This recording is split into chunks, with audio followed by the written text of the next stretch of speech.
This case is demonstrating kung paano ba ang deficiency interest kung magbayad yung taxpayer under audit before the fund due date. Kasi kadalasan na tanong dyan is mayroon bang partial payment? Okay, now let's try to look into this situation of global traders. Global traders is a medium taxpayer. So medium taxpayer is subject to 12% interest.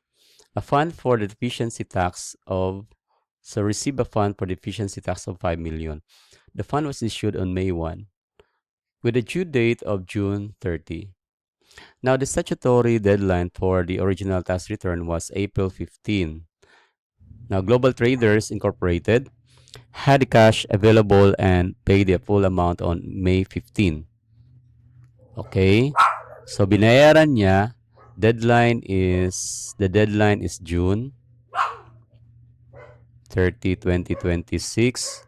But yung payment, this is the deadline of fund. Okay? Fund due date. Dito naman, yung payment. Payment niya, issuance ng fund is nangyari, fund issuance,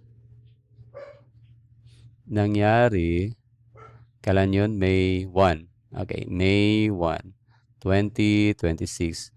Yung payment naman ay nangyari, the payment date was May 15. As you can see, ang payment date was made before the due date of the fund. Okay. Now, the computation of the interest of that, yun yung tanong kung yung ano ba, yung computation is hanggang dito lang ba? Or hanggang dito? Now, in the tax rules, visiting RR 2018, RR 21, 2018, kung ikaw ay nagbayad, kung ikaw ay naabutan ng fund, even ikaw ay nagbayad bago yung deadline na siniset ng fund, yung computation pa rin ng interest ay hanggang fund due date. Hindi po yun magre-reduce na hanggang doon sa payment date ng tax mo. Okay? Magkaiba po yun kung yung pagbayad mo ay nangyari bago mo natanggap yung final assessment notice. Kasi pag nagbayad ka ng deficiency tax, bago natanggap yung fund, yung computation ng interest mo is hanggang doon lang sa payment date. Pero dito, nangyari, natanggap na yung fund. So, wala nang way to avoid this in paying the full amount of the interest kasi nga, again, naabutan ka na ng fund. So, the interest now should be paid here hanggang sa June 30, 2026. Okay, so titingnan mo dito. So, ito yung sagot natin galing sa April 16, 2025 hanggang sa June 30, 2026. Okay, now let's try to twist a bit on this question. What if hindi niya nabayaran yung by June? The interest paid sa July 31. Okay.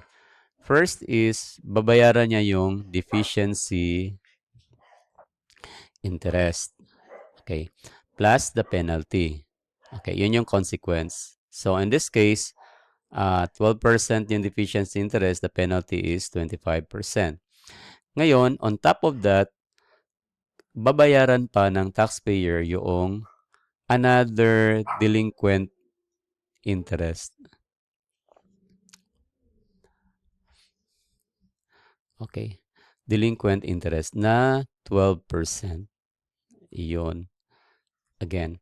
So the delinquent interest is computed by adding, the tax based on the, or the base on that where to multiply the 12% is, i-add mo yung lahat ng deficiency, okay, plus the penalty, plus the tax, yung deficiency tax, deficiency interest, lahat yun, ito yung tax, ito yung base mo sa pag-compute ng 12%. So, yun yung consequence, again, kung hindi ka nagbayad ng ng deficiency tax within the fund due date at binayaran mo siya after na, mayroon kang additional pa na delinquent interest na babayaran.